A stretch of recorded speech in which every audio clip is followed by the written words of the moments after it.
مسلمان ممالک کمزور ہوتے گئے، ان کی آواز پر کان نہ دھرے گئے، تو میں ذاتی طور پر بھی یہ کہنے پر مجبور ہوں، پھر جہاد فرض ہے۔ سیاسی قیمت ادا کر کے پاکستان کو بچایا، اور انہوں نے پاکستان کو خدا نہ خواستہ اس گھڑے میں پھینک کر اپنی سیاست کو بچایا۔ اب بات یہ ہے کہ اگر انہوں نے یہ بھی کہا کہ ووٹ کو عزت، ہاں میں آج بھی کہتا ہوں، شیخ صاحب میں آج بھی عرض کرتا ہوں کہ 74 سالوں کا بگاڑ جو ہے، اگر اس کو درست کرنا ہے تو ووٹر کو ووٹ کو عزت دینا ہوگی، آئین قانون کی بالادستی تسلیم کرنا ہوگی۔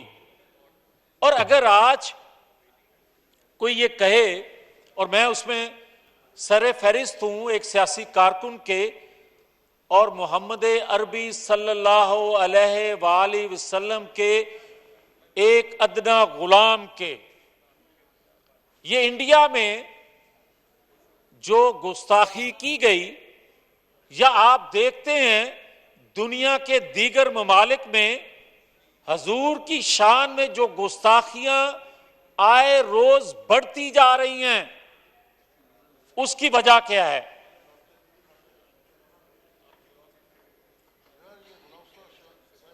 Order in the house please, no cross talk. جی، یہ بڑھنے کی وجہ جناب اسپیکر اسلامی ممالک کا کمزور ہونا، اور اگر ہم روز اسی کمزور منزل کی جانب بڑھتے گئے اور ایٹمی قوت پاکستان روز بروز کمزور ہوتا گیا، تو میرے منہ میں خاک، یہ آئے روز محمد عربی کے غلام احتجاج نہیں، اپنی جانوں کے نذرانے دیں گے۔ مگر میں یہ کہنا چاہتا ہوں کہ ایک وقت آئے گا، میں دنیا کے حاکموں کو یہ کہنا چاہتا ہوں، دنیا کے طاقتور طبقے کو یہ کہنا چاہتا ہوں کہ اگر ہم اندر سے کمزور ہوتے گئے، مسلمان ممالک کمزور ہوتے گئے، ان کی آواز پر کان نہ دھرے گئے، تو میں ذاتی طور پر بھی یہ کہنے پر مجبور ہوں، پھر جہاد فرض ہے، پھر گستاخ کا سر تن سے جدا کرنا کلمہ گو پر لازم ہے۔ یہ نہیں ہو سکتا کہ پاکستان ہو یا مسلمان ممالک ہوں، ان کے حکمران کسی مصلحت کے تحت، کسی عوام کے اس قوم کی ضرورت کے تحت ان کی آواز کو کمزور جانا جائے، عمل نہ کیا جائے ان کے احتجاج پر، ان کے مذہب، ان کے عقیدے پر بار بار انگلیاں اٹھائی جائیں، باتیں کی جائیں، روکے کوئی نہ، تو پھر یہی ہوگا۔ مگر میں یہ ضرور عرض کرنا چاہتا ہوں اپنے پاکستانیوں کو، دنیا کے مسلمانوں کو، کہ اپنی ریاست، اپنے املاک، گولی کھانا اپنے ملک میں، گولی مارنا اپنے ملک میں، یہی گستاخان رسول جو ہیں ان کی سازش ہے آپ کو کمزور کرنے کی۔ میں سمجھتا ہوں پھر یہ کرنا ہوگا کہ اگر ہماری کوئی آواز نہ سنے دنیا میں، تو پھر ہمیں اپنے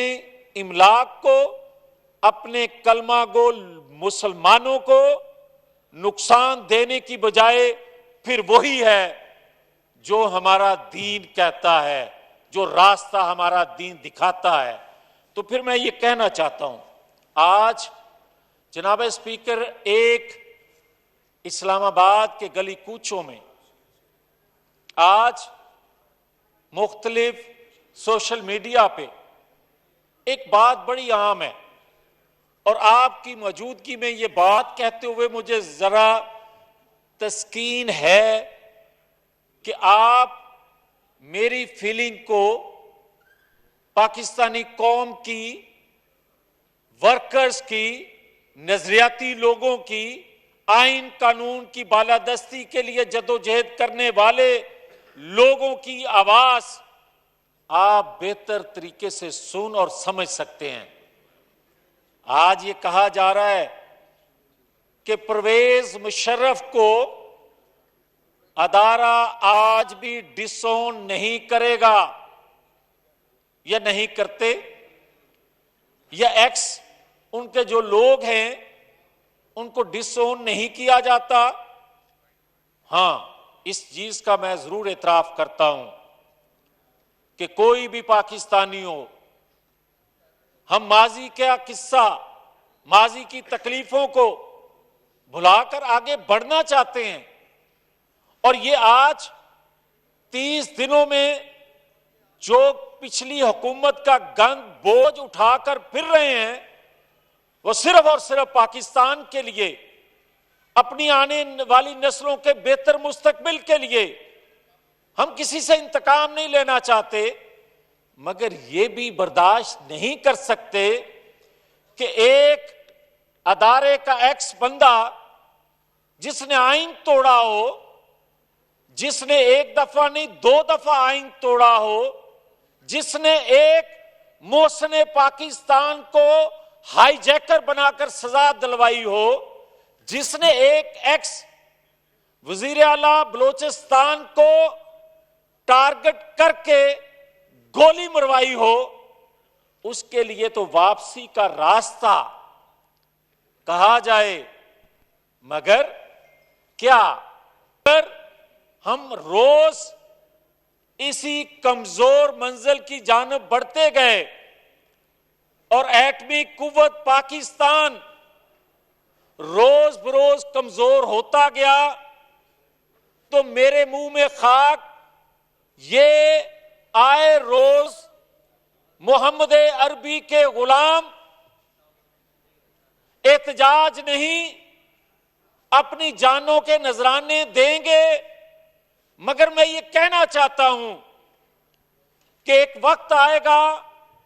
میں دنیا کے حاکموں کو یہ کہنا چاہتا ہوں، دنیا کے طاقتور طبقے کو یہ کہنا چاہتا ہوں کہ اگر ہم اندر سے کمزور ہوتے گئے، مسلمان ممالک کمزور ہوتے گئے، ان کی آواز پر کان نہ دھرے گئے، تو میں ذاتی طور پر بھی یہ کہنے پر مجبور ہوں، پھر جہاد